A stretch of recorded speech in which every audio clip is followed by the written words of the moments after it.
Bueno, muy buenas noches a todos, queridos hermanos y hermanas. Gracias por su presencia.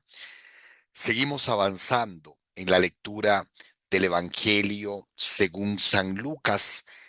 Este texto que, como decíamos al inicio, San Lucas escribe para fortalecer nuestra fe. Te escribo, querido Teófilo, decía en el capítulo 1, para que conozcas la solidez de las enseñanzas que has recibido. Y recordábamos que precisamente el nombre Teófilo significa amigo de Dios. Y Jesús nos dice a todos en el mismo evangelio: a ustedes no los llamo siervos, los llamo amigos.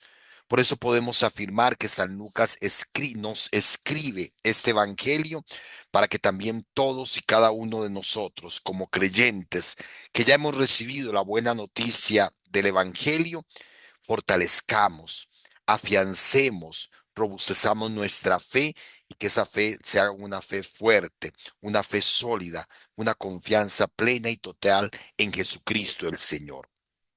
Estamos analizando esta sección que llamamos el ministerio de Jesús en Galilea, y después de la visión inaugural de Jesús en Nazaret, que iniciábamos y que meditábamos hace 8 días, nos corresponde entonces entrar en lo que sería la jornada de acción misionera de Jesús a las orillas del lago de Genezaret, del lago de Galilea, en el norte del país, donde Jesús inicia precisamente su ministerio.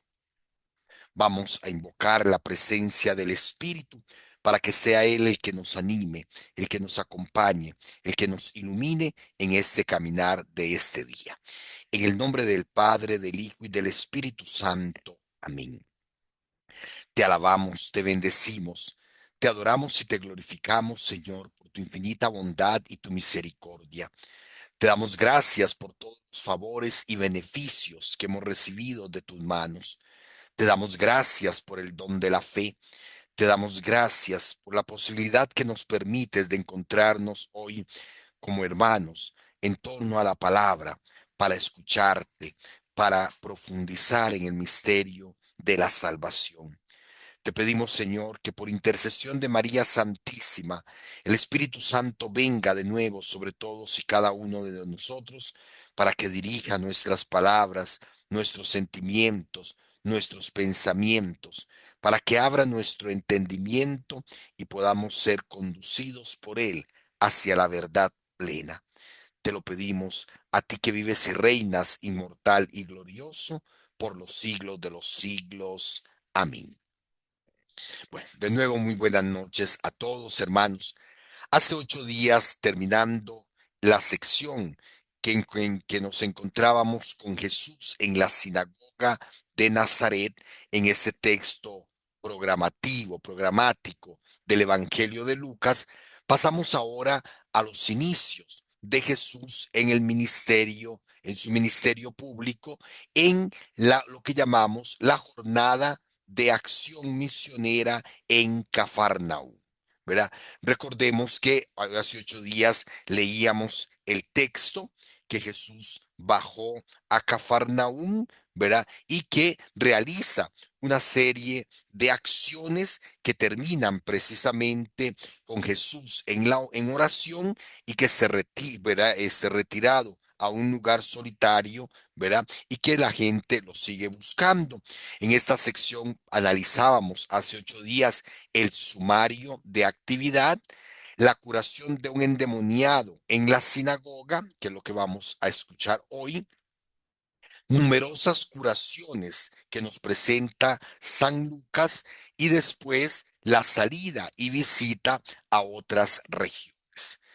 Viajamos entonces espiritualmente con Jesús a la ciudad de Cafarnaúm, y hace 8 días pues presentábamos, después del sumario, ¿verdad? Viendo precisamente esto que llamamos el sumario, el resumen de la actividad de Jesús, que es un pequeño versículo que sirve también como introducción. Nos presentábamos un poquito lo que era la ciudad de Cafarnaúm.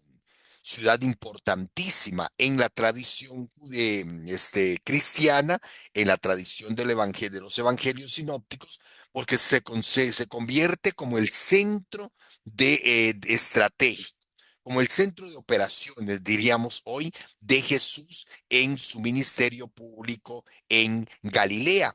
Hablábamos que era una ciudad importante porque estaba cerca a una gran vía, ¿verdad? A una vía comercial que desembocaba en el puerto, ¿verdad? En Cesarea Marítima, y que entonces cerca de Cafarnaún pasaba muchísima mercadería.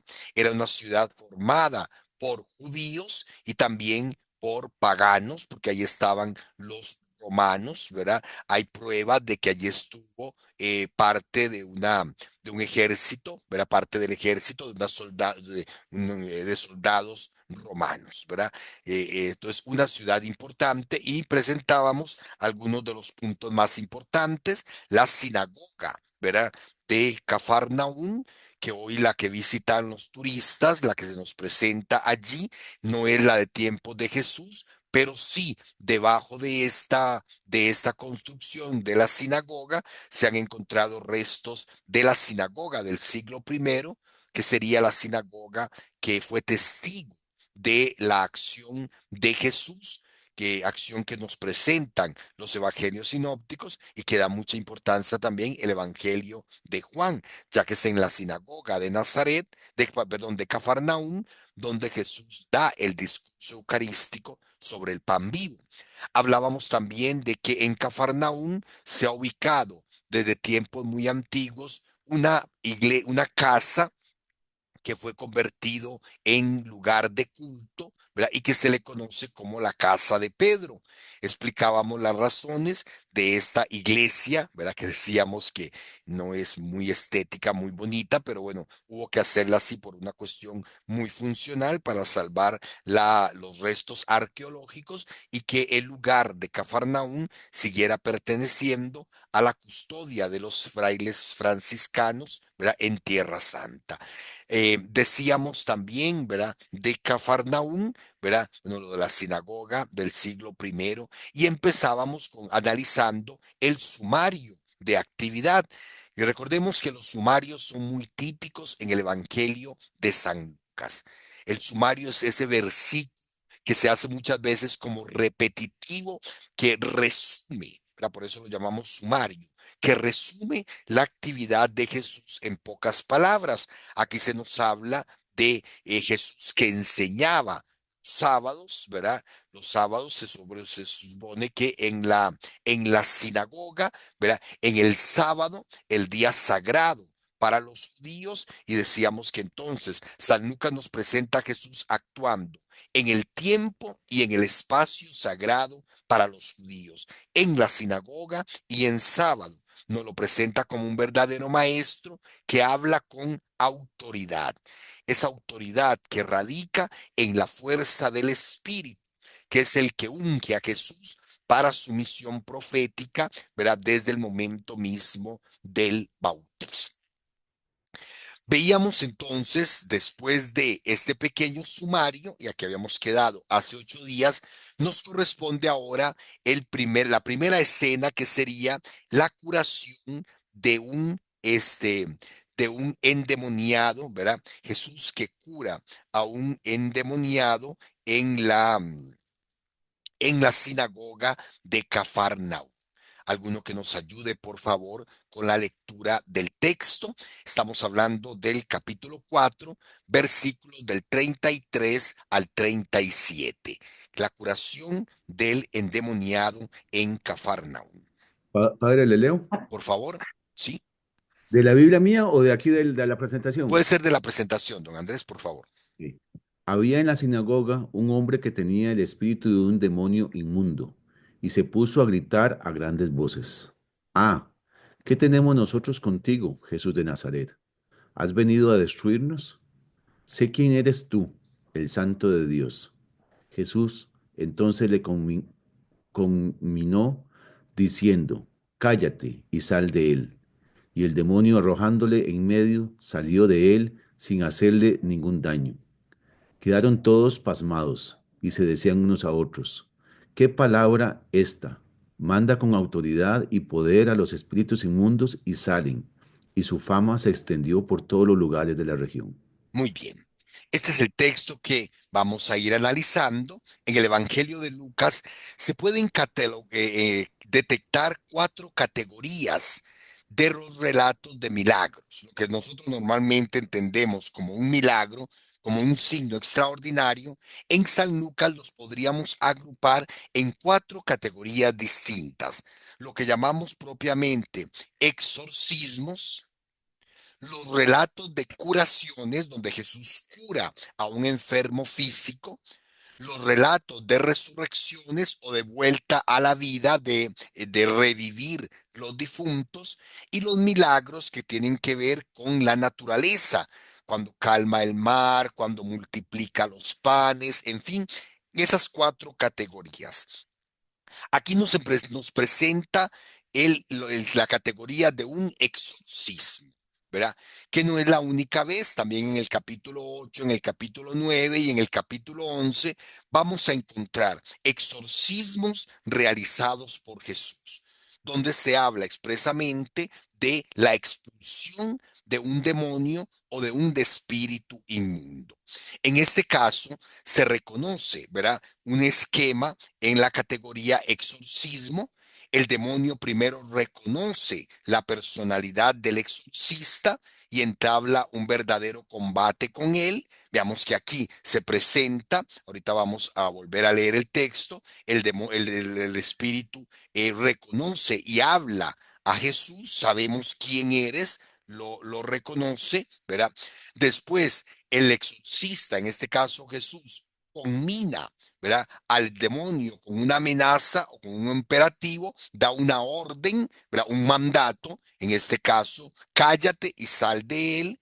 Después el demonio sale del endemoniado, normalmente de una manera aparatosa, ¿verdad? Y por último, se recoge la reacción de los presentes. Veamos que este esquema del exorcismo lo ubicamos perfectamente en este nuestro texto.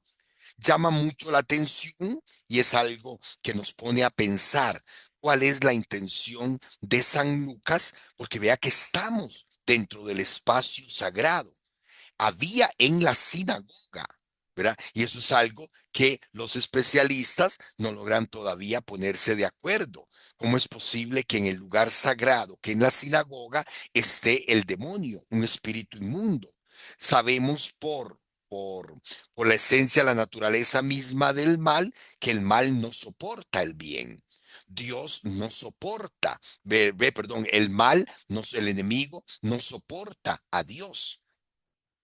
Por eso, en un exorcismo real, ¿verdad? Una de las pruebas para determinar si una persona está realmente poseída, si se trata realmente de una posesión diabólica, es precisamente eso, la aversión o la oposición hacia lo sagrado.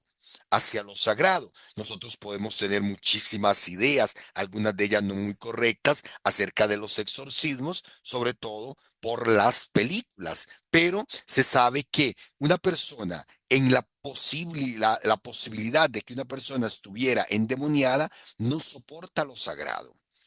Por eso, por ejemplo, vemos como en las películas, digamos, cuando se les presenta un crucifijo, cuando se les presenta agua bendita, cuando se les presenta algo que haga referencia a lo sagrado, el espíritu inmediatamente reacciona.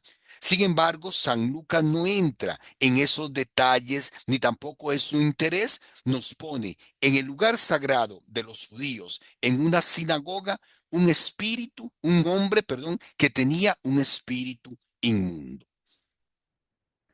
¿Qué quiere darnos a entender San Lucas? No podemos especificar realmente por qué. Simple y sencillamente, lo que San Lucas pretende transmitirnos es el poder de Dios que está actuando en Jesucristo el Señor. He venido a dar libertad a los oprimidos, dijo Jesús en Nazaret, en ese programa, en ese discurso programativo de su misión.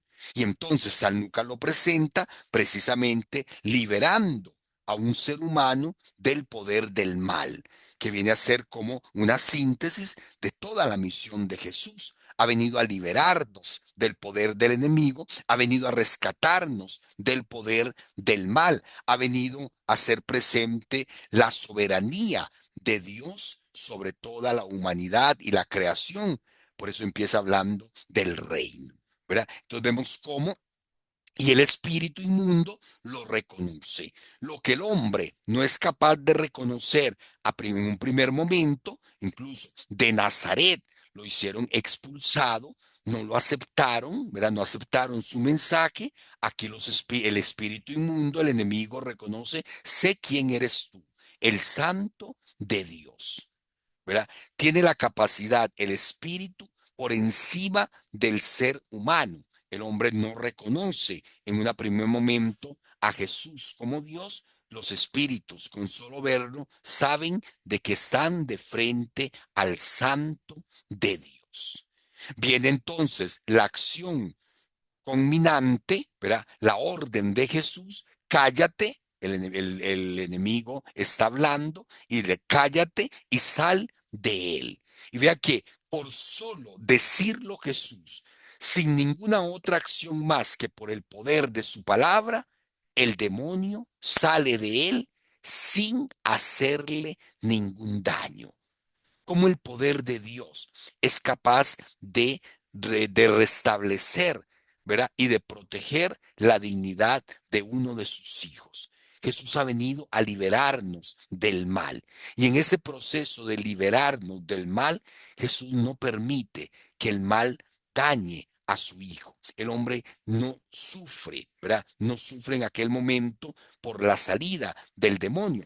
Cosa que en otros pasajes, por ejemplo, que al salir lo tira al suelo, lo arroja. Aquí no. San Lucas lo que quiere, vea que San Lucas no hace, no dramatiza, digámoslo así, el exorcismo como tal, no le importa tanto el exorcismo por exorcismo, sino presentar la acción de Dios, ¿verdad? Actuando en Jesucristo el Señor y solo por el poder de su palabra. Como en el Génesis, el Dios creador dice, y eso que dice Dios se hace, ¿verdad? Aquí también Jesús lo ordena y se cumple, ¿verdad? Se cumple. El demonio sale, ¿verdad? Del endemoniado, ¿verdad? Y inmediatamente la reacción de la gente. Todos quedaron pasmados y se decían a unos otros, ¿qué palabra es esta? Hermanos, la insistencia de Lucas en la palabra, en la palabra. ¿Qué palabra es esta? No dice quién es este, ¿verdad? No, lo que llama la atención a San Lucas, la multitud quedan pasmados, quedan asombrados, quedan maravillados por la palabra de Jesús. Por la palabra de Jesús, porque también se podría producir en nosotros lectores ese sentimiento de, dichosos los que estuvieron ahí con Jesús, dichosos los que vieron todo eso. No, es la palabra y la palabra sigue presente en medio de la comunidad. Es la misma palabra de Dios que sigue actuando, ¿verdad? Que sigue liberando, que sigue perdonando, que sigue haciendo presente el reino. San Lucas quiere subrayar precisamente la palabra de autoridad con la que Jesús actuaba y con la que Jesús sigue actuando hoy en medio de nosotros. Y su fama se extendió por todos los lugares de la región, como parte de ese sumario, ¿verdad?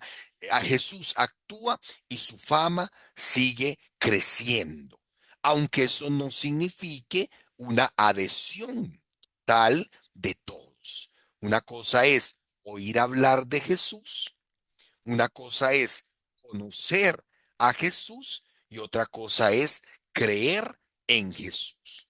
La fama se extiende, pero no, eso no significa que todos acepten a Jesús como el Salvador. No sé si algún comentario, alguna pregunta. Padre, Padre, Por favor, espera un momentito para ver sí, primero las damas, doña Eli. A don Guillermo y a mí siempre nos pasa igual. Siempre chocan. Vale que no estamos en Todos, una autopista porque ya se hubieran todos- matado. Bueno, todos estamos ok, conectados. sí. Padre, entonces, me pregunto, las personas escucharon ese combate que se tenían, el espíritu endemoniado y Jesús, o solo ¿cómo se llama? Observan que el endemoniado dejó de estar endemoniado. Buena pregunta porque San Lucas no lo expresa, no nos lo dice, ¿verdad? Pareciera un diálogo interno, pero San Lucas lo presenta como un hecho real, ¿verdad? Ujú. Entonces, yo optaría por interpretar que la comunidad se da cuenta de lo que pasa. Porque vean que si hubiera sido, digamos, un diálogo, digámoslo así, no sé cómo expresarlo con las palabras más eficaces, pero que fuera como un diálogo espiritual, que el espíritu de Jesús está hablando con el espíritu inmundo, ¿verdad? No, porque después dice, todos se quedaron pasmados y se decían, qué palabra, qué autoridad. Los, En eso dis- estaba la pensando. gente tuvo que oír precisamente cuando Jesús le dijo, cállate y sal de él. La gente escuchó lo que el demonio decía, no queda tan claro, pero por lo menos la palabra de Jesús sí la escuchó. Por eso y eso es la causa precisamente de la admiración. ¿Ok? Sí, porque dice que es lo que les asombra en primer lugar es la autoridad con que habla, Ah, exacto, la palabra, ¿verdad? ¿verdad? Entonces, ellos tienen que haber escuchado a Jesús decir, ¿cómo se llama? Salte de él, es que le Sí, dice, sí, ¿verdad? sal de él, sí, Sal exacto. de él. Entonces, tienen que haberlo escuchado y ver y observar que el famoso endemoniado quedó libre. Ujú, exacto. Ok. Pienso yo, ¿verdad? No Sí, sé. muy bien. Ahora, don Guillermo y después doña Ceci. Sí, padre, es increíble ver acá cuán poderoso es Dios, tanto que muchas veces ni siquiera nosotros mismos, que nos decimos cristianos y que decimos conocer un poco a Dios, tenemos ese conocimiento, porque vea que un demonio, en cuanto Jesús le da una sencilla orden, cállate, Ujú, sal, obedece al instante porque reconoce la plena autoridad y soberanía que tiene el ujú. Todopoderoso sobre todo lo creado y sobre todo sobre todo espíritu inmundo. Ajá, ok. Y la otra consulta, aquí, demonio inmundo y espíritu inmundo Es lo mismo, es lo mismo. es lo mismo, sí, ¿verdad? El espíritu de un Ujú, demonio inmundo tenía un espíritu inmundo o un demonio inmundo, ¿verdad? ujú. Ok, Listo. ok.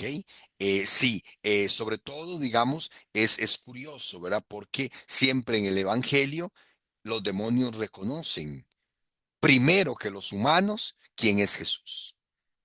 Ahora, esto se puede explicar, ¿verdad? En el sentido de que son criaturas superiores a nosotros.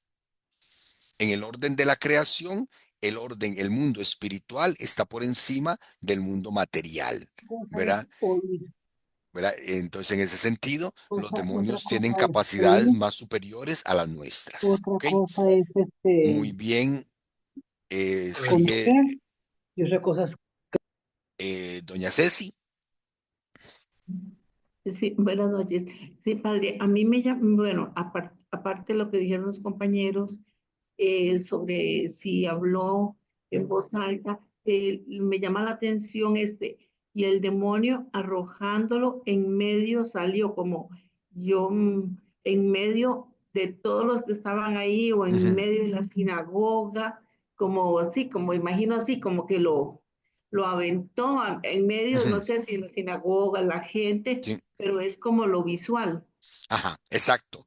Se enfatiza sobre todo el elemento, digamos, público.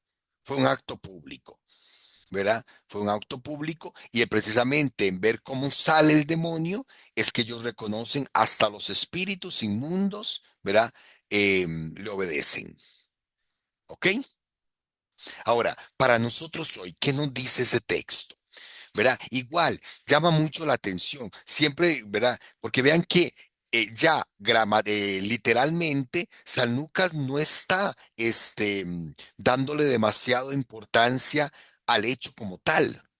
Ya que San Lucas no subraya tanto la cuestión del exorcismo como tal, ¿verdad? San Lucas lo que está enfatizando es precisamente eso, la autoridad, la palabra con autoridad que Jesús viene a pronunciar. Y le decíamos, no olvidemos el tema de hace 8 días, el texto programativo. Ha venido a dar la libertad a los cautivos. En este caso, estamos ante un ejemplo de Jesús que libera a alguien que está cautivo por un espíritu inmundo. ¿Ok? Entonces, el énfasis siempre, ustedes han oído que en las homilías casi siempre uno dice, al evangelio no le importa el milagro por el milagro, ¿verdad? Porque igual, aquí por ejemplo, si San Lucas hubiera querido subrayar el milagro, sí, inmediatamente en la sinagoga todos hubieran creído en Jesús. Y vamos a ver ya que momentos después ya hay muestras de incredulidad. El milagro no se hace para producir la fe. El milagro se hace para presentar, ¿verdad? En este caso, el exorcismo se presenta, ¿verdad? Para precisamente, valga la redundancia, presentarnos a Jesús. El Evangelio lo que quiere es que profundicemos en la solidez de nuestra fe, en quién es realmente Jesús. Es el Dios que con autoridad nos libera del poder del enemigo, del poder del mal. ¿Ok? Bueno, seguimos adelante. Después de la curación de un endemoniado, ¿verdad? Y después de que la fama se sigue extendiendo por todos los lugares, ahora San Lucas nos presenta otro acontecimiento ubicado en la misma geografía en Cafarnaún, pero ya no en la sinagoga, sino en la casa de la suegra de Pedro. Atención al detalle. Vamos primero a leer el texto, ¿verdad? Alguna persona, alguna mujer, por favor, alguna hermana que nos lea el texto, Le leo, padre. por favor, Isa. Perdón. Saliendo de la sinagoga, entró en la casa de Simón. La suegra de Simón estaba con mucha fiebre y le rogaban por ella. Inclinándose sobre ella, Con, conminó, sí, conminó. conminó a la fiebre y la fiebre lo dejó. Ella, levantándose al punto, se puso a servirles. Atención. Bueno, primero el verbo conminar en español vendría a significar como ordenar, obligar, ¿verdad? Digamos, te conmino a que hagas tal cosa. Te estoy dando una orden, ¿verdad? Ok. Ahora, ¿qué notamos nosotros hasta aquí? Hablemos primero así general. ¿Qué piensan ustedes, digamos, cuando escuchamos este texto en el Evangelio de Lucas que hemos venido escuchando? ¿Qué nos llama la atención aquí?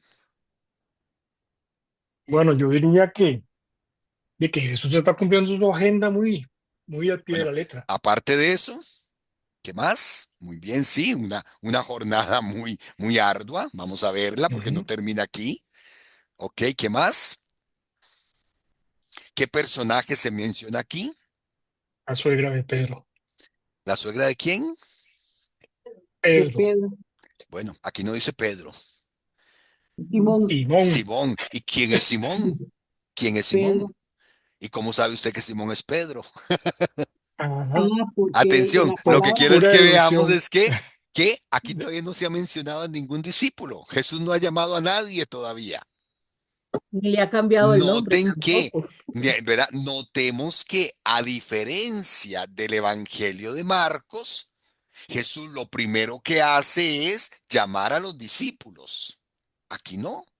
Aquí Jesús tiene toda una jornada, va a Nazaret, baja a Cafarnaúm y pasa trabajando arduamente todo el día solito, Ujú. rodeado por la gente, pero todavía no por ningún No hay equipo. discípulo. Aquí todavía no hay Ujú. equipo. Aquí Jesús Exacto. está en solitario.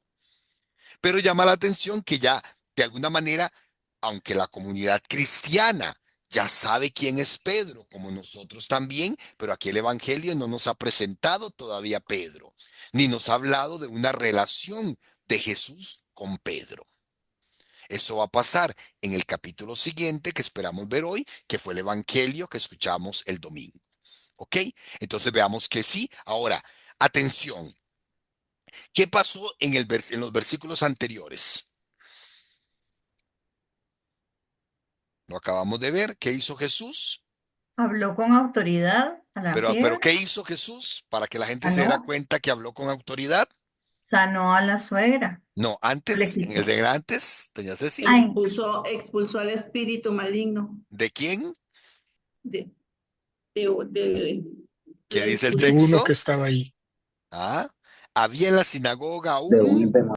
un endemoniado. endemoniado. No, había en la sinagoga, vea el texto lo dice muy Un claramente, impuro, había en un la impuro, sinagoga un impuro. hombre, Ah, sí, hombre, un hombre que tenía un espíritu de sí, un demonio inmundo, un hombre. La primera acción va dirigida en favor de un Hombre, hombre. Hombre, un ¿Y qué hombre. sucede aquí? una una mujer. mujer. Ah, Sí. esto es fundamental en Lucas.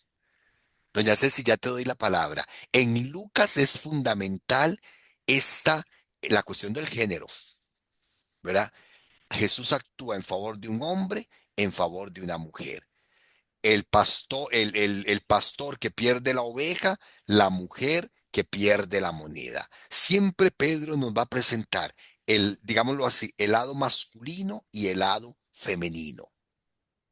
Y siempre vamos a ver que este elemento no se separa del Evangelio. Impresionante y curioso en el Evangelio de Lucas. La primera acción en favor de un hombre, la segunda acción en favor de una mujer. Doña Ceci, Sí, lo que me llamaba la atención es lo que usted decía, sobre que todavía Jesús no había elegido a los 12, pero entonces con esta forma de ir presentando a Jesús, Jesús se va mostrando y cuando llega el momento de llamarlos, ya no sé, ujú, humanamente diría, que tenían ya estos que escuchaban a Jesús y lo seguían y habían visto ya como cuando le digo, ven y ajá, sígueme, sí. ya estaba el camino como preparado. Ok, doña Ceci, me quemaste el rollo dentro de un ratito, pero gracias, ¿verdad? Porque precisamente eso, si yo les preguntara a ustedes, siguiendo la lógica humana, ¿qué pudo haber sido más, o qué sería más cercano a la realidad? La versión de Marcos, que nada más dice, Jesús pasó, llamó a los discípulos y los discípulos, dejándolo todo, lo siguieron, o la versión de Lucas, en la que primero Jesús actúa, ¿verdad? Los discípulos, porque vivían en Cafarnaúm, ven ya de alguna manera la acción de Jesús y cuando Jesús los llama, pues entonces lo dejan todo y lo siguen. ¿Qué La creen versión de ustedes? Lucas. La de ¿Es, La Lucas. es versión de más Lucas lógica a la todo versión lógico. de Lucas? Es más lógica la versión de En Lucas. términos humanos de nosotros, lo que sería más fácil de entender y lógico como una sucesión de hechos. Sí, exacto. Ahora, esto nos da pie para ver cómo cada evangelista un mismo acontecimiento lo maneja de acuerdo al plan que tiene, que establece en su escrito, en su evangelio. San Lucas quiere subrayar desde el inicio la importancia del discipulado. Y lo primero que Jesús hace es llamar a los discípulos. Lucas quiere enfatizar sobre todo el poder de la autoridad de la palabra de Jesús, ¿verdad? Y por eso, primero actúa a través de la palabra, ¿verdad? Hace presente el reino a través de la palabra y después viene la respuesta de los discípulos. Ok, vamos a analizar un poquito este texto. Veamos que aquí no estamos ya ante un exorcismo. aunque se habla de conminar a la fiebre, pero ya aquí no se menciona, por lo menos directamente, el espíritu inmundo o el demonio. Estamos ante lo que sería una curación, un milagro de curación, ¿verdad? En que en este caso beneficia a una mujer. ¿Verdad? Jesús en solitario, si ustedes comparan con Marcos, dice, salieron de la sinagoga, porque en Marcos ya Jesús va con los discípulos, aquí no, Jesús en solitario se acerca a la casa de Simón, cuya suegra estaba enferma y ante la súplica anónima la cura. Vean que dice, ¿verdad? Y le rogaron por ella. ¿Quiénes? No se dice si fue la familia, si fueron los vecinos, quién hizo. Por eso hablamos de una súplica anónima. San Lucas no nos dice quién le ruega a Jesús por ella. Y viene, verá, si la primera acción de Jesús en Cafarnaúm, decíamos, recae en un hombre, la segunda acción tiene como beneficiaria a una mujer. ¿Verdad? Ahora, la escena es una manifestación más de esa autoridad y del poder de Jesús, incluso sobre un mal en el que demonio no aparece indirectamente involucrado. Recordemos que en la época era muy normal atribuir las enfermedades al poder directa del enemigo. Cualquier enfermedad se veía casi como una posesión diabólica. Aquí no. San Lucas no habla nada más de enferma de fiebre. Tenía mucha fiebre, ¿verdad? Entonces Jesús aparece también liberando a la persona, en este caso sanando, en el sentido de devolver la salud a una persona, pero sobre todo con su autoridad, porque vea que le habla a la fiebre. ¿Verdad? Y la fiebre la deja, así como el demonio dejó al endemoniado, aquí la enfermedad deja a la fiebre. El poder de la palabra de Jesús. Aquí volvemos a insistir, el evangelio muchas veces se podría tornar cansado, repetitivo, pero es como esa gota constante de agua que va cayendo en la roca hasta partirla, ¿verdad? San Lucas vuelve a insistir, Jesús le habla. Vean que aquí no se habla de que, como Marcos, que importa más lo que Jesús hace, la tomó de la mano y la levantó, ¿verdad? Aquí no, aquí lo que importa es la palabra. Jesús se inclina sobre ella, no dice que la toca. Le dirige como de cerca la palabra, ¿verdad? Combina la fiebre y la fiebre la deja.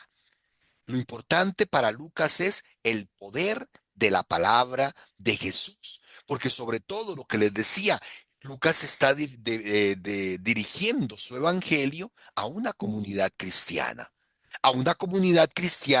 que no tiene contacto físico con la persona del Jesús histórico, porque ya no está como hombre de carne y hueso, ya no está en medio de la comunidad, pero sigue presente y actuando en su palabra. Y es lo que nos sucede a nosotros hoy. Nosotros no vemos a Jesús, ¿verdad? Nosotros no podemos tocar a Jesús, pero nosotros podemos seguir teniendo un contacto directo con Jesús a través de la palabra, ¿verdad? De manera muy especial. Obviamente, pues a través de los sacramentos también, pero es a través de la palabra que seguimos en ese contacto, que Jesús sigue actuando en medio de nosotros. Por eso, el subrayar el poder de la palabra. Pero además de eso, la reacción, ¿verdad?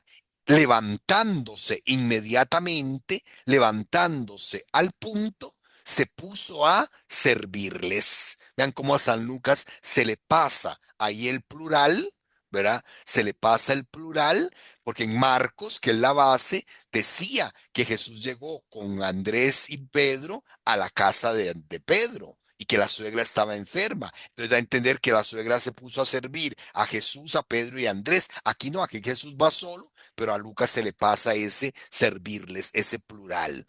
¿Verdad? Lucas está Padre, manejando, perdón, pero sí, no pero puede ser, ese que dice usted, ese plural no puede ser la gente que también le pidió a Jesús sí, que sí, también, curara a la sí, suegra. también pero sobre todo, recordemos que Lucas está siguiendo a Marcos, ¿verdad? Ah, Y, ujú. y eso es como, como cuando a uno se le pasa un, un- ¿verdad? Como que Un copias mal, Safis, un Safis un en la Safis. copia, ¿verdad? Ay, tenía que poner esto y puse esto porque copié mal, o se me olvidó cambiar lo que estaba copiando. No, lo que nos permite ver es que San Lucas tiene esa libertad de manejar el acontecimiento. No es que San Lucas hace una copia textual, ¿verdad? Abre comillas y copia lo que dice a Mateo, Marcos. No, él lo maneja, maneja sus fuentes. ¿Para qué? Porque quiere ser coherente con la narración que él mismo nos está presentando. Ahora, es muy importante, sí, el elemento de que ponga a a la suegra de Pedro sirviendo a Jesús, porque el Evangelio va a insistir en el grupo de mujeres que servían a Jesús y sobre todo mujeres de Galilea que lo acompañan, que le sirven, que lo atienden. Y ya aparece entonces la suegra de Pedro en esa actitud de un discipulado que se traduce en un servicio directo a la persona de Esa es la Jesús. suegra, ¿no? Ok. No, ¿Preguntas? ¿Comentarios? ya le había muerto.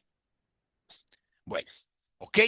Ahora, sigue el texto, ¿verdad? Ah, bueno, el hecho de que se levanta a punto, perdón, y se levanta al punto y se pone a servirles, también viene a enfatizar de que está completamente sana, ¿verdad?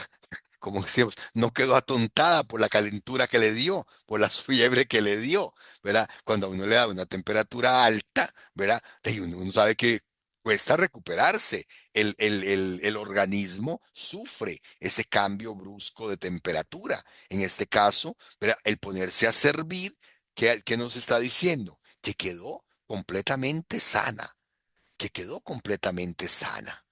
¿Ok? Así como el hombre del espíritu inmundo, ¿verdad? El espíritu al salir no le hizo daño, quedó bien. La mujer también, al integrarse, levantarse y servirles, manifiesta que has quedado completamente sana. Diríamos con el Génesis en las manos, Dios todo lo que hace, lo hace bien. No fue una curación a medias, ¿ok? Viene la siguiente escena. Nos habla de numerosas curaciones.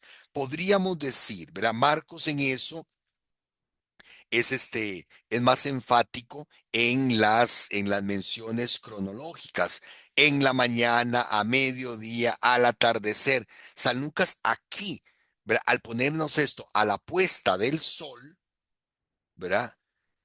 Nos está diciendo, ¿verdad? Que los otros acontecimientos fueron, ¿verdad? En la mañana o antes de que el sol se pusiera. Ahorita vamos a comentar eso. ¿Alguno que lo lea, por favor? De Leo. Por favor. A la puesta del sol, todos cuantos tenían enfermos de diversas dolencias se los llevaban, y poniendo él las manos sobre cada uno de ellos, los curaba. Salían también demonios de muchos, gritaban y diciendo, tú eres el Hijo de Dios. Pero él combinaba y no les permitía hablar porque sabían que él era el Cristo. Muy bien. Vean entonces que hay en primer lugar, a la puesta del sol. San Lucas está siguiendo en este punto el esquema de San Marcos. Y así como San Marcos nos presenta la jornada de Jesús en Cafarnaúm, San Lucas continúa la narración, ¿verdad? Siempre en Cafarnaúm. Solo que aquí, ¿verdad?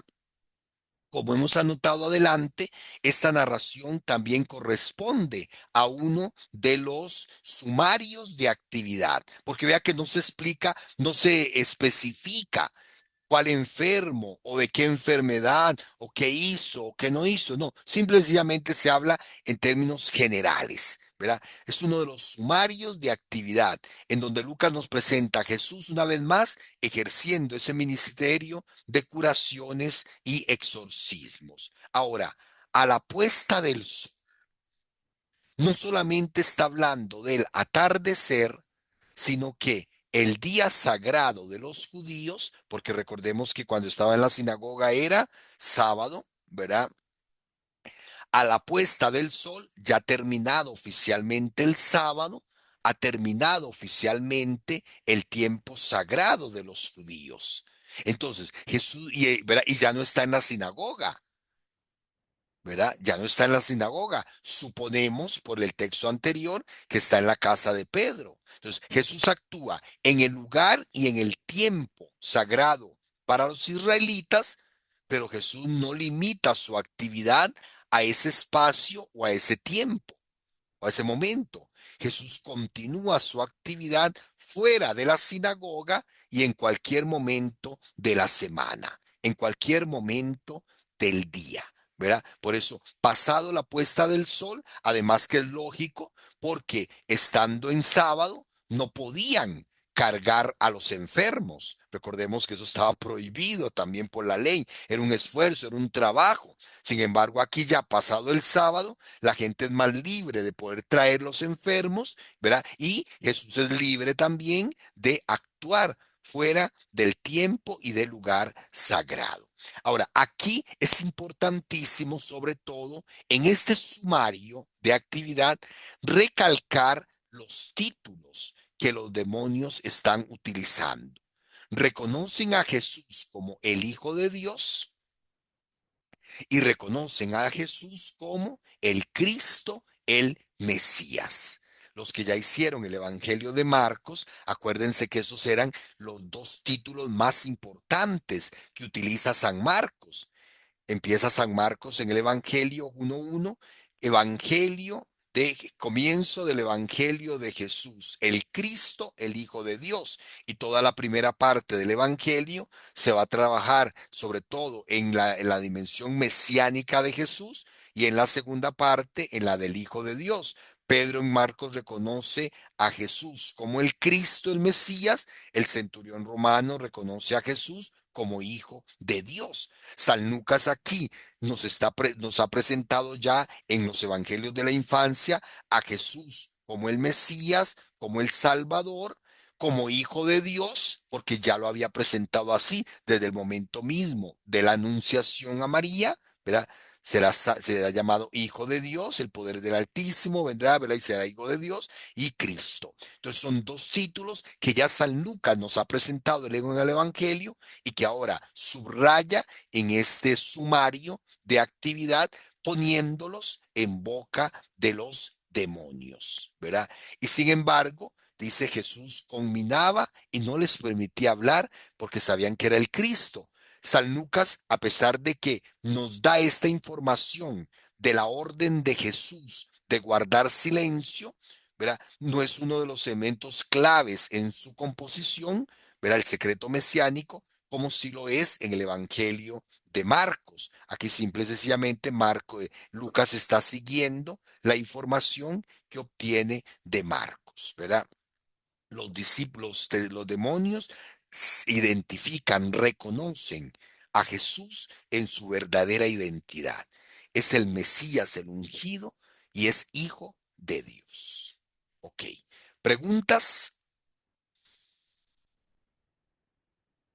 ¿Estamos claros? ¿O algún comentario? Bueno, continuamos con el texto, ¿verdad? Aquí, perdón, porque tengo que poner porque se me olvidó revisar eso antes. La salida de Cafarnaúm y la visita a otras regiones, con las que se concluye este capítulo 4. ¿Alguno que no lo lea, por favor? Le leo. Por favor.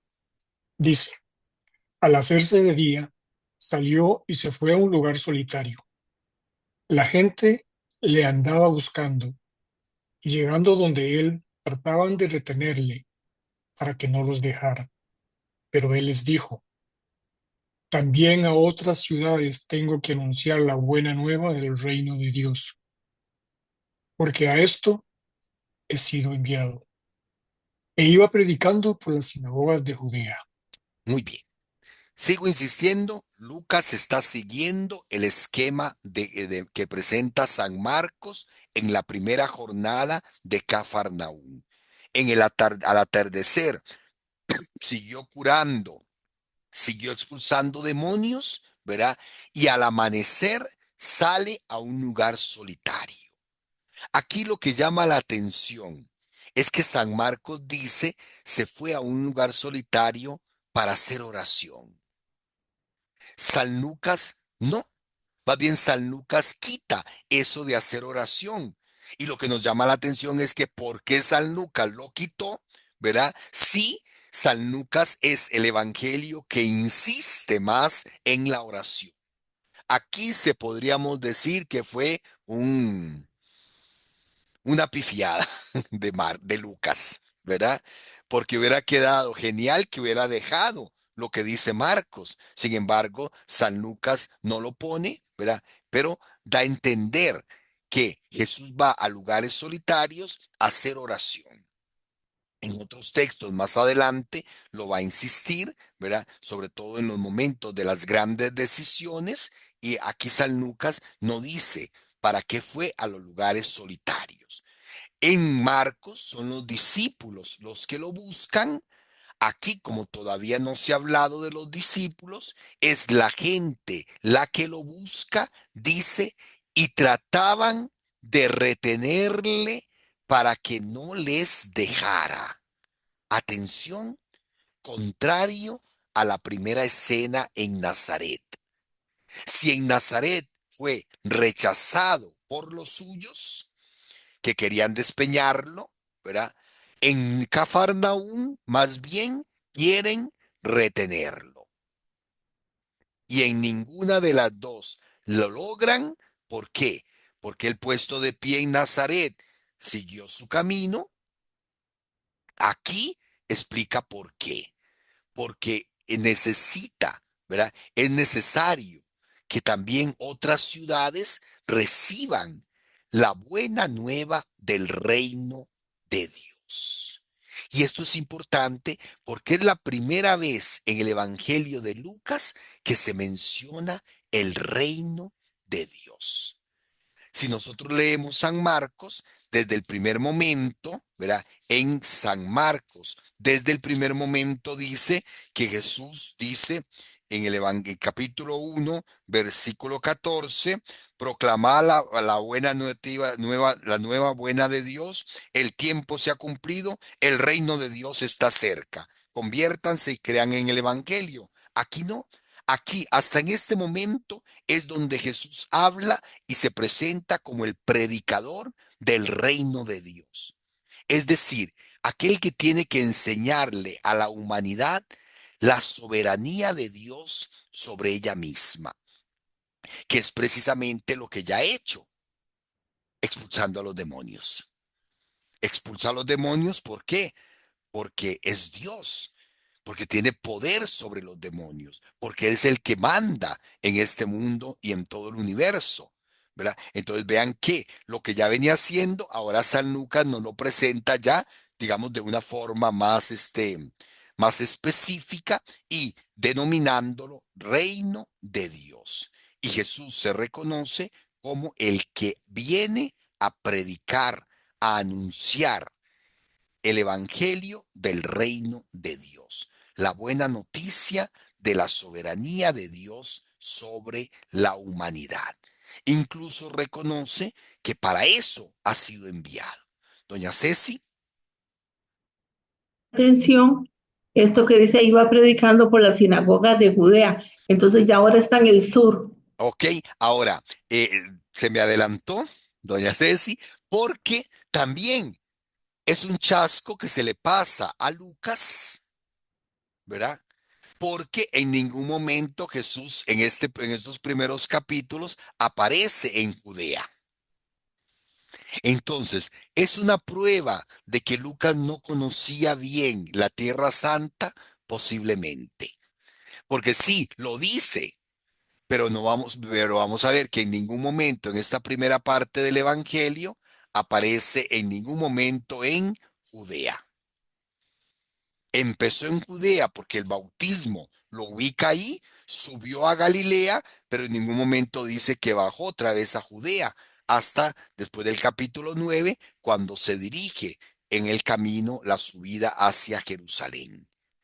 ¿Ves? Entonces son de esos misterios, ¿verdad? De que nos quedan del Evangelio. Se equivocó Lucas y hablaba, iba predicando por las sinagogas de Galilea, o Lucas entendía que Judea por los judíos era todo el país y no la región del sur. Esto lo único que nos afirma es eso, que no hay cierta precisión de San Lucas a la hora de citar la geografía o la división política de la Tierra Santa. ¿Queda claro, doña Ceci? Ok, ¿alguna Sí, otra señor. pregunta? ¿Alguna otra pregunta? Bueno, pasamos entonces a un texto que tienen muy presente porque es, ¿verdad? El Evangelio que escuchábamos el domingo. Alguno que nos lea el texto 5 del 1 al 11. ¿Se lo leo, padre? Por favor. Lo leo del mío, ¿verdad? Sí, sí, sí. Del 1 al 11. Ujú. Ok. En una oportunidad, la multitud se amontonaba alrededor de Jesús para escuchar la palabra de Dios, y él estaba de pie a la orilla del lago de Genezaret. Desde allí vio dos barcas junto a la orilla del lago. Los pescadores habían bajado y estaban limpiando las redes. Jesús subió a una de las barcas, que era de Simón, y le pidió que se apartara un poco de la orilla. Después se sentó y enseñaba a la multitud desde la barca. Cuando terminó de hablar, dijo a Simón: «Navega mar adentro y echen las redes». Simón le respondió: «Maestro, hemos trabajado la noche entera y no hemos sacado nada, pero si tú lo dices, echaré las redes». Así lo hicieron, y sacaron tal cantidad de peces que las redes estaban a punto de romperse. Entonces hicieron señas a los compañeros de la otra barca para que fueran a ayudarlos. Ellos acudieron y llenaron tanto las dos barcas que casi se hundían. Al ver esto, Simón Pedro se echó a los pies de Jesús y le dijo: «Aléjate de mí, Señor, porque soy un pecador». El temor se había apoderado de él y de los que lo acompañaban, por la cantidad de peces que habían recogido. Y lo mismo le pasaba a Santiago y a Juan, hijos de Zebedeo, compañeros de Simón. Pero Jesús dijo a Simón: «No temas, de ahora en adelante serás pescador de hombres». Ellos atracaron las barcas a la orilla y abandonándolo, todo lo siguieron. Muy bien. Aquí estamos ante una dificultad, sobre todo si comparamos los 4 evangelios, ¿verdad? Notemos que se habla de una pesca milagrosa, pero San Juan refiere este acontecimiento después de la resurrección. Si ustedes leen el Evangelio de Juan, ¿verdad? Se van a dar cuenta en Juan 21, ¿verdad? Que Jesús llama a Simón después de una pesca milagrosa, ¿verdad? Jesús se aparece, les pide peces, no tenemos peces, hemos pasado trabajando toda la noche, tiren las peces, tiren las redes y sacan peces. Ellos reconocen que es Jesús, Pedro se tira, ¿verdad? Y es donde Jesús le da autoridad a Pedro. Ahora, 2 pescas milagrosas, una sola pesca milagrosa, no sabemos. Pareciera que se trata de un único acontecimiento, de una pesca milagrosa que cada evangelista manejó a su manera, ¿verdad? A su manera. Pero, bueno, tiene elementos muy importantes. En primer lugar, decíamos que en los episodios anteriores, Jesús se presentaba solo, ¿verdad? Enseñando y curando enfermos. Es hasta este momento donde se presenta, ¿verdad? Donde se presenta a Jesús. Y doña Ceci, vea lo que tenía aquí. A pesar de la mención de las sinagogas de Judea, San Lucas nos lo presenta siempre en las orillas del lago de Galilea o lago de Genezaret o lago de Tiberíades, que es exactamente lo mismo. ¿Verdad? Es exactamente lo mismo. Ahora, lo que explicábamos, ¿por qué San Lucas pone hasta este momento este texto de la vocación, en este caso de Simón. Si ustedes ven las notas a pie de página de la Biblia de Jerusalén, dice lo que estábamos diciendo, ¿verdad? Al narrar la vocación de los primeros discípulos después de un periodo de enseñanza y de milagros en Cafarnaúm, Lucas ha querido hacer más verosímil la respuesta inmediata a la llamada. Y es lo que vamos a ver ya en este caso Simón. Después, al escuchar el texto, notemos que aunque en los títulos de la Biblia dice vocación de los 4 primeros discípulos, porque se mencionan Santiago y Juan, ¿verdad? Sin embargo, todo va dirigido a Pedro. En este momento va a asociar a Simón a su actividad, a quien promete un nuevo oficio y que va a aceptar el seguimiento de otros personajes, porque aunque San Lucas no lo dice directamente, terminaba el texto diciendo, dejándolo todo, lo siguieron. Ya no se habla solo de Pedro, que sigue a Jesús, sino de los compañeros que estaban con él. Pero entonces vamos a entrar primero al texto, el marco narrativo del episodio. San Marcos nos dice, estaba él a la orilla del lago y la gente se agolpaba sobre él para oír la palabra de Dios. Jesús no aparece como un mero transeúnte, como en el Evangelio de Marcos, que pasa por la orilla y llama, sino que ya Jesús ha venido desarrollando una actividad misionera. Ya predicó en Nazaret, ya realizó signos y milagros, exorcismos, curaciones en Cafarnaúm. Ahora aparece a la orilla del lago y Jesús predica. Y vean lo que Jesús predica, que la palabra de Dios. La gente, ¿por qué se agolpaba sobre él? Para oír la palabra de Dios.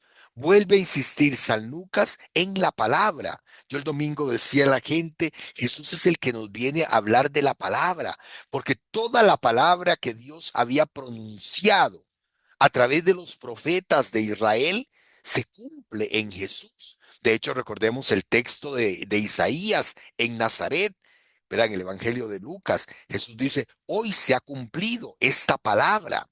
Hoy la palabra se cumple, se hace presente en mí, porque recordemos que, según nos ha enseñado siempre la iglesia, Jesús no solamente predica la palabra, Jesús es la palabra que Dios pronuncia en favor de la humanidad.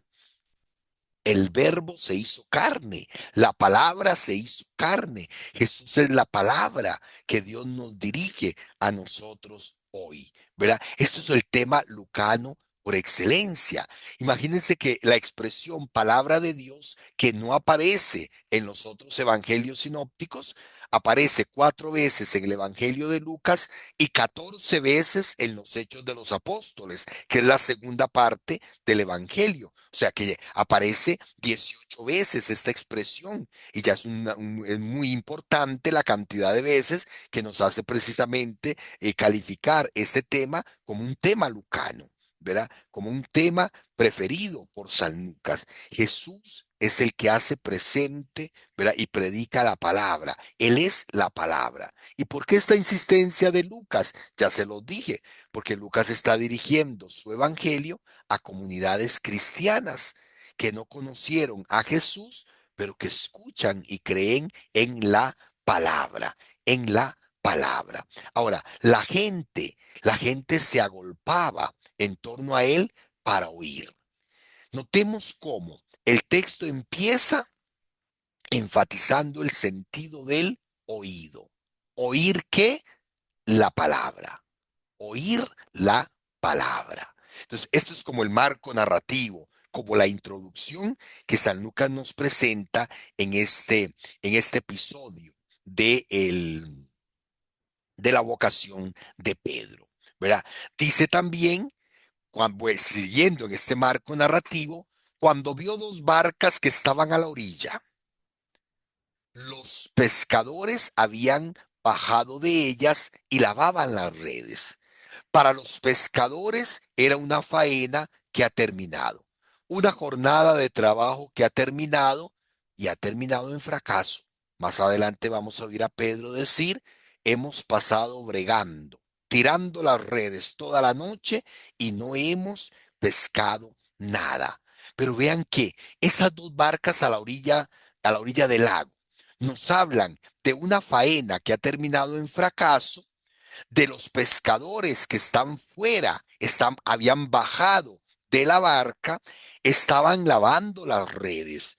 Una jornada de trabajo frustrante que da la oportunidad de escuchar la palabra de Jesús.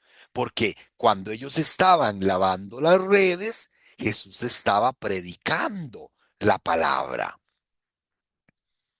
Noten ese detalle.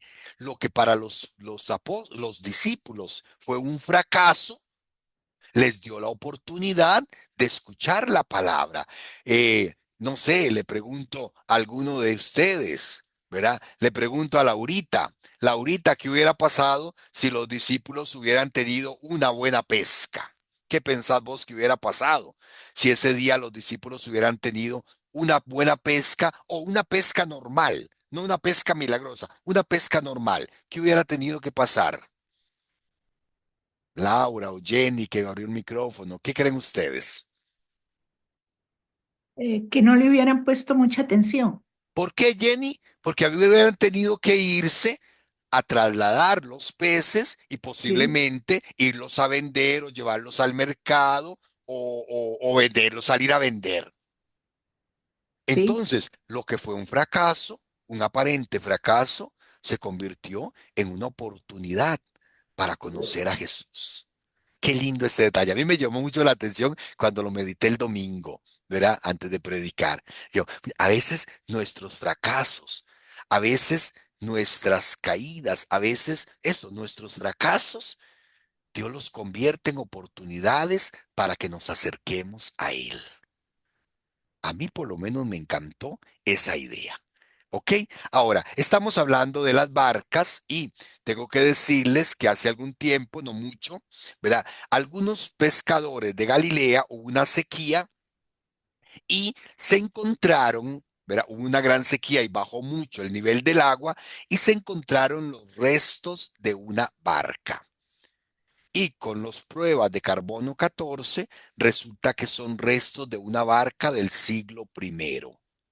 Posiblemente una de las barcas, no la barca de Jesús. En el museo donde la tienen, en el kibutz donde la tienen, dicen que es la barca de Jesús, pero eso no lo podemos demostrar, ¿verdad? Ni siquiera que es la barca de Pedro, ¿verdad? Pero sí una barca de cómo, que nos permite reconstruir cómo eran las barcas, ¿verdad? En la época de Jesús. Y esto que tenemos aquí, ¿verdad? Que estoy señalando, es la reconstrucción de una barca en base a este modelo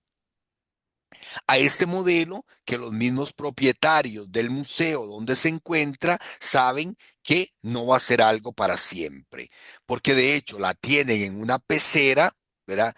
Llena del agua del mar, ¿verdad? Del mar de Galilea, pero que es madera que se va pudriendo. Es madera que bajo el agua se va pudriendo y es muy difícil conservarla. Llegará un momento en que va a volver a desaparecer. Pero bueno, nos ha dado la gran oportunidad de poder reconstruir, ¿verdad? Según un modelo original, poder reconstruir cómo eran las barcas en tiempo de Jesús. Por eso pidámosle a Dios que termine la guerra, que nos repare platica para que podamos ir a Tierra Santa, volver a Tierra Santa y conocer todos estos elementos. Cuando se habla del lago de Galilea, a mí todavía se me paran se me pone la piel de gallina. Para mí, como sacerdote y como biblista, el lago de Galilea, como dijo un colega, es el quinto evangelio. Es el lugar que más nos habla de Jesús. Porque la ciudad de Jerusalén y los otros lugares que se mencionan en la Sagrada Escritura eran edificios, eran ciudades que fueron destruidas. Jerusalén fue destruida por los romanos y no quedó piedra sobre piedra. Ninguna de las casas de Jerusalén, ninguna de las iglesias de Jerusalén pueden decir hoy que conocieron a Jesús. Muchos de esos edificios son reconstrucciones de siglos posteriores, pero el lago siempre ha sido el lago. Si ha bajado 1 metro, 2 metros o 3 metros sobre el nivel original, sigue siendo el mismo lago. Y por esas orillas y sobre esas aguas estuvo Jesús. Por eso la experiencia de estar allá en Galilea y sobre todo recorrer ese lago, poder montarse en un bote y recruzar ese lago y experimentar las orillas de todo lo que sucedió en ese lago, es un evangelio. Es el quinto evangelio. Recuerdo que en una de las peregrinaciones que hicimos, ¿verdad? Con doña Laura, estaba un grupo de señoras ahí sentadas a la orilla del lago, ¿verdad? Y yo me acerqué y les digo, tengan cuidado, porque este es el lugar más peligroso de todo Israel. Claro, ellas se imaginaron la guerra, el terrorista, la bomba o lo que fuera, ¿verdad? O ladrones o lo que sea. Ay, padre, no nos asuste. ¿Por qué? Y le digo, porque por aquí pasa Jesús y llama, y hay que dejarlo todo. Y claro, se quedaron así como pensativas y meditando, ¿verdad? Porque les digo, yo estoy convencido, el lago de Galilea, ¿verdad? Y las orillas del lago son el quinto evangelio. Ahora, dentro de este marco narrativo, dice que subiendo a una de las barcas, que era de Simón, le rogó que la alejara un poco de tierra y sentándose enseñaba a la barca, desde la barca a la muchedumbre. Atención, una faena que terminaba, una labor de pescadores que terminaba, pero una tarea que continúa. El fracaso les dio la oportunidad de escuchar la predicación de Jesús y el fracaso les dio la oportunidad de que Jesús los involucrara en su misión. Jesús los llama, ¿verdad? Ahora, vean cómo el Evangelio insiste, subiendo a una de las barcas. Razón normal, razón lógica. Claro, estaba a la orilla del lago, la gente se agolpeaba, entonces Jesús necesitaba mantener cierta distancia, ¿verdad? Y la forma más fácil era, me subo a una barca, la alejo un poco de la tierra, la gente no se va a meter al agua, Jesús va a tener cierta distancia y va a poder seguir enseñándole a la gente. Pero qué insistencia de San Lucas, qué insistencia de San Lucas que la barca en la que Jesús vio era la barca de Simón.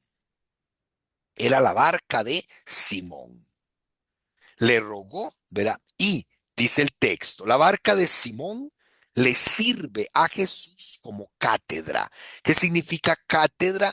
La sede desde donde el maestro enseña, ¿verdad? El lugar desde donde el maestro enseña. Por eso nuestras iglesias principales se llaman catedral, catedral, ¿verdad? Porque ahí está la cátedra del obispo, del apóstol, del obispo.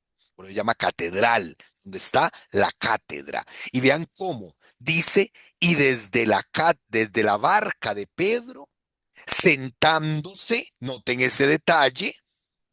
¿Por qué? Porque el maestro no enseña de pie. En tiempos de Jesús, el maestro se sienta y los discípulos permanecen en pie. En la cátedra, sentado como verdadero maestro, Jesús continuaba enseñando a la muchedumbre. Y esto tiene una fuertísima interpretación eclesiológica. La imagen de la barca de Pedro siempre ha representado a la iglesia. Y vean qué lindo. Es desde la barca de Pedro donde Jesús enseña todavía hoy a la muchedumbre. Es en la iglesia, desde la iglesia, donde Jesús continúa formándonos como discípulos, donde Jesús continúa predicándonos la palabra, donde Jesús continúa enseñándonos la palabra de Dios. Jesús sigue enseñando desde la iglesia, que es la barca de Pedro, porque es un detalle que podría parecer sin importancia. Lo que se necesitaba era guardar cierta distancia para que Jesús pudiera hablarle a la gente. Pero San Lucas insiste, no era cualquier barca, era la de Pedro, y en la barca de Pedro estaba sentado. Me encantó esta imagen que pude encontrar, porque siempre que hablan de que se Se ilustra estos textos, se pone a Jesús de pie en la barca. Y no, San Lucas insiste, sentándose. Es un verdadero maestro. Es el maestro por excelencia que desde la cátedra de Pedro, perdón, que desde la barca de Pedro continúa enseñándonos. ¿Comentarios? ¿Preguntas? Padre, Sí, por favor. a mí me llama mucho la atención de que tanta gente que había escuchando a Jesús y que todos lo escuchaban bien. En cambio, a veces en los templos nosotros no escuchamos bien si nos quedamos atrás.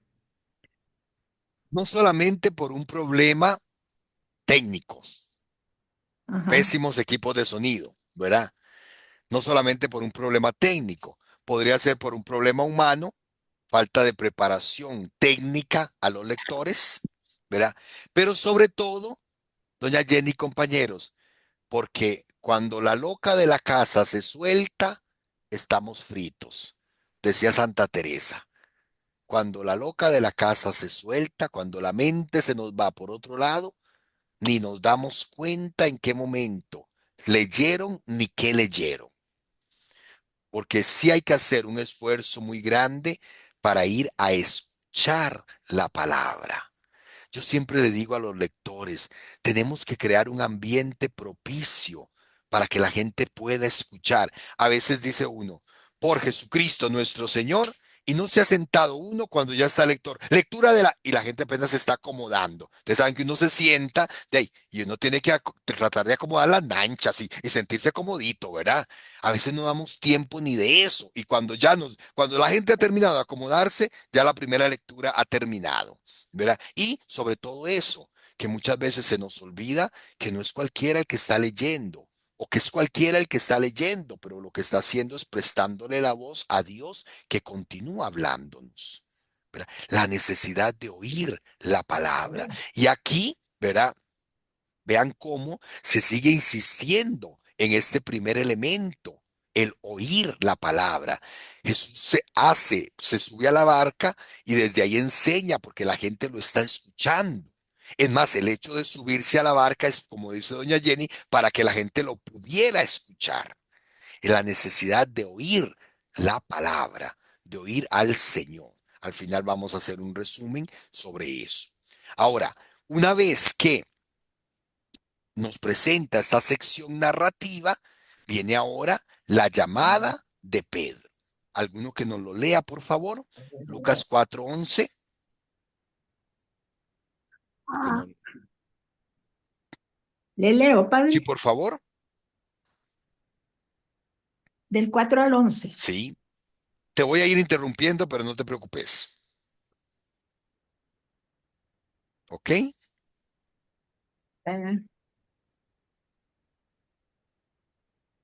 Por favor, lee. sí, perdón.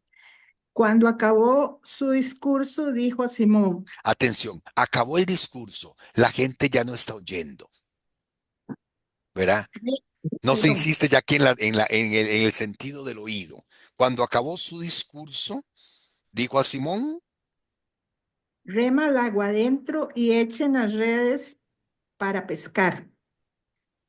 Simón le contestó, Maestro, hemos pasado toda la noche trabajando y no hemos pescado nada, pero puesto que tú lo dices, echaré las redes. Así lo hicieron y recogieron tal cantidad de pescado que las redes estaban a punto de romperse. Entonces avisaron por señas a sus compañeros que estaban en la otra barca para que vinieran a echarles una mano. Llegaron ellos y llenaron las dos barcas hasta el punto que casi se hundían. Al ver esto, Simón Pedro cayó de rodillas delante de Jesús y le dijo, Señor, apártate de mí que soy un pecador. Y es que el temor los había invadido a él y a todos sus compañeros a la vista de la gran redada de peces que habían capturado. Lo mismo les ocurría a Santiago y a Juan, los hijos de Zebedeo, que acompañaban a Simón en la pesca. Pero Jesús dijo a Simón: no tengas miedo, desde ahora serás pescador de hombres. Y después de sacar las barcas a tierra, lo dejaron todo y se fueron con Jesús. Muy bien. No sé si doña Terry y Gonzalo tienen una pregunta. Padre, vea, anteriormente se decía que Simón entró, Jesús entró en la casa de Simón. Ajá, Y en este dice, Simón Pedro. ok. Entonces, ahí yo tengo esa duda. ¿Por qué en Ahorita lo una vamos a parte ver. se dice Simón Ok, y en otra Simón ahorita lo Pedro? vamos a ver porque sí, es la primera vez que se le llama Pedro, ¿verdad? Vemos que había hablado a la casa de Simón, ¿verdad? A la suegra de Simón, se subió en la barca de Simón, ¿verdad? Cuando le dijo a Simón, boga mar adentro, ¿verdad? Entonces siempre se ha venido hablando de Simón, ¿verdad? Inclusive decía, ¿verdad? Subió a la barca que era de Simón. Hasta aquí, ¿verdad? Se viene hablando de Simón y ahorita vamos a hablar de Pedro. Ok, ahora, lo primero que notamos, ahorita te explico eso, doña Tere, lo primero que notamos son algunas diferencias con respecto a los relatos de la vocación en la Biblia. En Marcos, vea que aquí, perdón, en Lucas, lo primero que se hace es el signo, la pesca milagrosa. Después, la primera reacción de Pedro. Después, la palabra de Jesús, no tengan miedo. Y por último, la conclusión narrativa. Normalmente en los textos de vocación, ¿verdad? Vamos a encontrar un orden distinto. Primero la llamada, después la reacción y después el signo, como por ejemplo si lo comparamos con la anunciación. Aquí San Lucas nos da un esquema diferente para hablarnos de que Dios actúa. Dios no es rígido. A Dios no le podemos poner un, este, un esquema fijo. San Lucas nos dice, Dios actúa de distintas maneras, de distintos modos. No tiene una forma única de actuar, ¿verdad? Dios puede cambiar perfectamente el orden de las cosas, ¿ok? Ahora, vamos entonces a ver esos detalles. La llamada de Simón Pedro, primero el signo.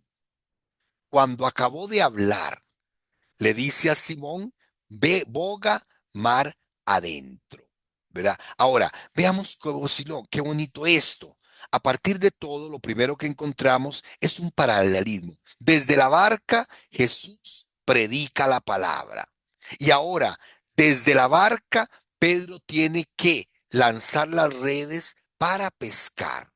Hay un paralelismo entre lo que está haciendo Jesús predicando, es lo mismo que va a hacer Pedro pescando. Jesús con su palabra está pescando hombres. Y después le va a decir a Pedro, serás pescador de hombres. Jesús lanza su palabra a la multitud, anuncia su palabra desde la barca de Pedro. Pedro, entonces, ahora tiene que lanzar las redes desde la barca. Se nos presenta a Jesús como un pescador que ha venido a lanzar la red de la palabra para pescar hombres para el Señor, para Dios. Pero esto lo podemos captar sobre todo hasta terminar el texto. Notemos cómo viene una orden de Jesús. Cuando acabó de hablar, ya no está dirigiéndose a la gente, ya no se insiste tanto en el oír de la gente, sino ahora una orden a Simón. Boga mar adentro. Una orden que indica la necesidad de dirigirse hacia aguas más profundas en donde están los peces. Allí, a 1 metro, a 1,5 metros de la orilla, es difícil pescar. Los peces se encuentran a cierta profundidad. Por eso, boga mar adentro. Deja la seguridad de la orilla para dirigirse a la profundidad. Ve a aguas más profundas. Y este texto ha sido fundamental, sobre todo porque lo utilizó ¿verdad? El Papa San Juan Pablo II, para introducir a la iglesia en el jubileo del año 2000. Rema mar adentro, nun in altum, ¿verdad? Rema mar adentro, donde decía, tenemos que dejar la comodidad, tenemos que dejar el lugar donde estamos bien para ir a la profundidad, tenemos que arriesgarnos más y salir para poder realizar la pesca en nombre del Señor. Es un símbolo del mandato misionero de Jesús a la comunidad cristiana de todos los tiempos. Rema mar adentro y lanza las redes para pescar. Es el detalle muy lindo que la tradición de la iglesia ha sabido interpretar y que, como les digo, se convirtió en el símbolo del jubileo del año 2000, era precisamente de ese mandato que el Papa nos decía, el jubileo, el año 2000 tiene que ser el momento en que Jesús nos está lanzando de nuevo a pescar mar adentro. Viene la reacción de Pedro, lo que Pedro responde. La primera reacción de Pedro, vea que manifiesta primero un profundo respeto. El texto nuestro lo traduce como maestro, ¿verdad? El texto en griego dice como jefe, jefe, hemos estado trabajando, tirando las redes toda la noche y no hemos pescado nada. Pedro, con un profundo respeto, manifiesta su experiencia como pescador. Pedro ha pasado toda su vida pescando en ese lugar. Pedro conoce su actividad. Es un perito, tiene una pericia muy grande en el arte de la pesca, es su oficio. Además, conoce el lugar, conoce en qué momento sí y en qué momento no. Jefe, hemos estado trabajando toda la noche y no hemos pescado nada. Pero atención, Pedro deja de actuar como pescador y empieza a actuar como discípulo. No hemos pescado nada, pero en tu palabra echaré las redes. ¿En cuál palabra? En esa palabra que Jesús estaba predicando, en esa palabra que seguro Pedro escuchó cuando estaba limpiando y acomodando las redes, en esa palabra que quizás Pedro escuchó en la jornada de Cafarnaúm, en donde incluso curó a su propia suegra. Pedro ha sido testigo de ese poder de la palabra y por eso hace un acto profundo de confianza, confía en el poder de la palabra de Jesús, pero no se queda solo en una confianza. Esa confianza se traduce en obediencia. Pedro confía y obedece la palabra. Y vean cómo San Lucas insiste. Pedro no le dice, por usted lo voy a hacer. No, por su palabra. Sigue insistiendo y perdonen que sea tan necio en eso, pero ahí es el evangelio. Pedro insiste en la importancia de la palabra, en la importancia de la palabra. Confianza y obediencia en la palabra hacen que se dé el milagro, la pesca milagrosa. Y haciéndolo así, confiando y obedeciendo la palabra, viene entonces que pescaron gran cantidad de peces, de modo que las redes parecían romperse, haciéndolo así. Ahora, vean qué curioso. No dice, llamaron o le gritaron a los otros compañeros. ¿Qué dice? Don Guillermo, ¿qué dice el texto?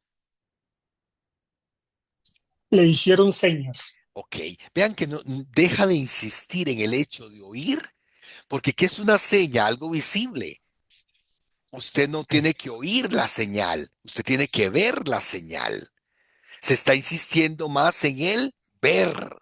La primera parte fue en el oír la palabra, ahora en el ver lo que está pasando. Es que no se trata nada más de oír, ¿verdad? Se trata de ver la acción de Dios. Ahora, se habla aquí de la necesidad de la otra barca. ¿Por qué no lo pudieron sacar en una sola barca? Bueno, eran muchos peces, bueno, pero San Lucas va a insistir que la misión es de dos en dos. Entonces, dos barcas, involucrar a los demás, no es una acción única y sola. son varios, se necesitan, ¿verdad? Los mandó de dos en dos. Pero vean qué dice la reacción de Pedro. Al verlo, Simón, ¿al ver qué? Al ver la pesca milagrosa. Pedro, al ver la acción de lo que había pasado, es capaz de ver algo más que la simple apariencia. Pedro, al ver lo que estaba sucediendo, ¿qué vio Pedro? ¿Qué creen Al ustedes que vio Señor, Pedro? al Es Señor Dios. al Señor Dios, a Dios actuando. Entonces no se trataba solo de escuchar, del oír se pasó al ver. Ya no fue solamente ver la palabra, sino contemplar en Jesús a Dios actuando. ¿Y por qué decimos que Pedro fue capaz de ver al Dios que actúa? Porque dice, cayó de rodillas. Cayó de rodillas. Pedro es capaz de reconocer la presencia de Dios en la persona de Jesús. Por ello, su primera reacción es poner una distancia entre el Todopoderoso y él. Cayó de rodillas y dice, apártate de mí, Señor, que soy un pecador. Es la mentalidad del Antiguo Testamento que el hombre no puede estar ante la presencia de Dios y seguir vivo.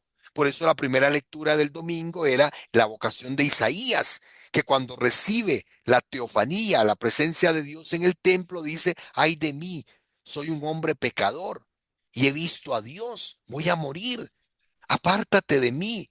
Es la reacción de Pedro. Pedro sabe que está ante la divinidad, que está en el ámbito de lo divino y al contemplar la acción de Dios, se contempla a sí mismo. Al reconocer la acción de Dios en Jesucristo el Señor, se reconoce a se reconoce a él mismo. Soy pecador, porque ante la divinidad, ¿qué somos nosotros? Sino simples pecadores. Por eso, entre más cerca estamos de Dios, más vamos a ser conscientes de nuestra situación de pecado, de nuestra debilidad. Vean, la vida de los santos nos lo dice. Los santos no dijeron, ay, qué bueno que soy yo. Cada vez que se encontraban con Dios, no. Más bien cada vez que se encontraban con Dios, reconocían su pequeñez, su miseria, su pecado. El ver la acción de Dios y reconocer la acción de Dios te permite verte a ti mismo. Me permite verme a mí mismo y reconocer mi debilidad, reconocer mi pequeñez. Al ver con más profundidad a la persona de Jesús, Pedro es capaz de verse a sí mismo y reconocerse pecador. Y vean que se menciona que esta actitud de Pedro, esta reacción de Pedro, es la misma que tienen los compañeros de Simón, de Santiago y Juan, hijos de Zebedeo, que eran compañeros de Jesús. Es como ampliar un poquito el panorama para presentarnos los primeros discípulos, dejando por fuera al pobre Andrés. Lucas no menciona a Andrés en esta primera llamada, ¿verdad? Pero bueno, vamos a ver que tiene también su sentido. Ahora, viene la reacción de Jesús. ¿Alguien que lo lea? Don Andrés, léamelo usted, por favor, ahí de la pantalla. ¿Qué le digo a Jesús cuando Pedro cae en tierra? Pedro reconoce su pequeñez y su limitación. ¿Qué hace? Jesús dijo a Simón, no temas, desde ahora serás pescador de hombres. Atención. En primer lugar, toma Jesús la iniciativa. Le dice ¿a quién? A Simón. Vea que Jesús se dirige personal y directamente ahí está mal, a Simón. Jesús se dirige personal y directamente a Simón Pedro, ¿verdad? A Simón Pedro. El cambio del nombre, ¿verdad? San Lucas no se preocupa. No se preocupa por indicarnos el cambio del nombre. Cuando presenta a los discípulos, más adelante, en el capítulo 6, ¿verdad? Sí va a decir a Simón, a quien puso el nombre de Pedro. Pero entonces, San Lucas no se preocupa por eso. Cuando veamos ese título, vamos a ese capítulo, ver los versículos, en capítulo 6, versículo 12, vamos a explicar lo del nombre Pedro. Aquí nada más habla, verá, lo menciona. Dijo a Simón, no temas, desde ahora serás pescador de hombres. Pero quiero subrayar algo importante. Vean que dice, no le dijo a los discípulos, ustedes serán pescadores de hombres. Se lo dice a Simón, a Pedro. En primer lugar, ¿qué dice Jesús? No temas. Estamos ante una teofanía. Son las palabras típicas de la teofanía. Es la palabra que Dios más pronuncia en toda la Sagrada Escritura. No tengas miedo. ¿Verdad? Estamos ante un texto de vocación, estamos ante una teofanía. Es Jesús que continúa diciéndonos, no tengas miedo.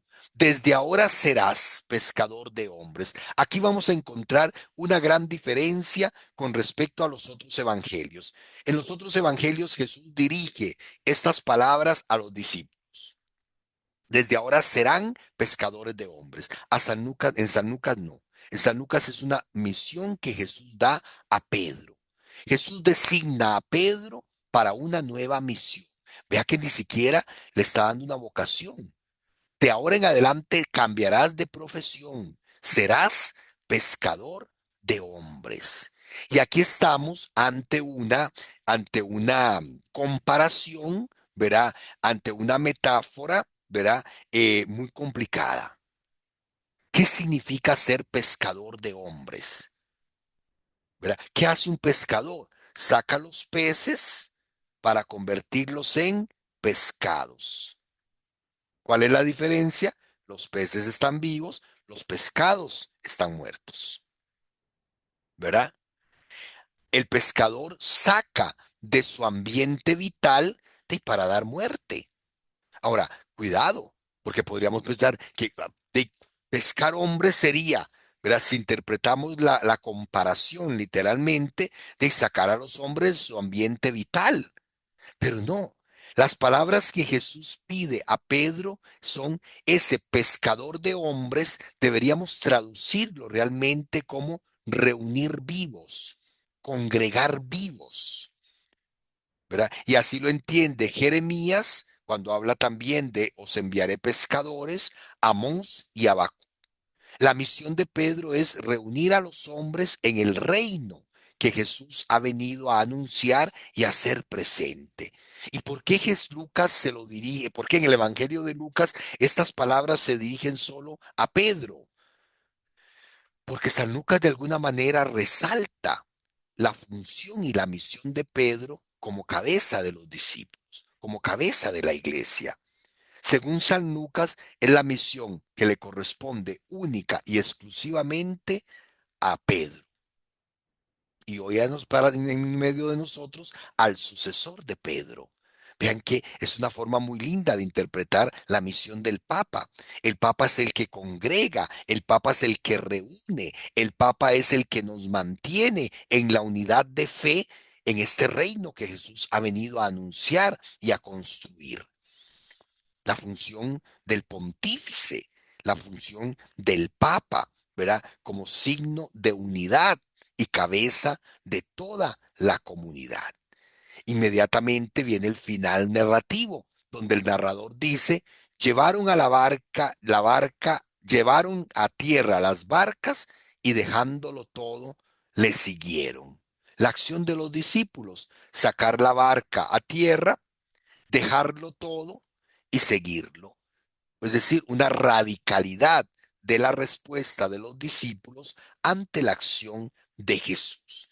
Yo predicaba este fin de semana precisamente que podemos resumir este texto en tres acciones. Oír la palabra, ver la acción de Dios y estar dispuestos a actuar dejándolo todo para seguir a Jesús.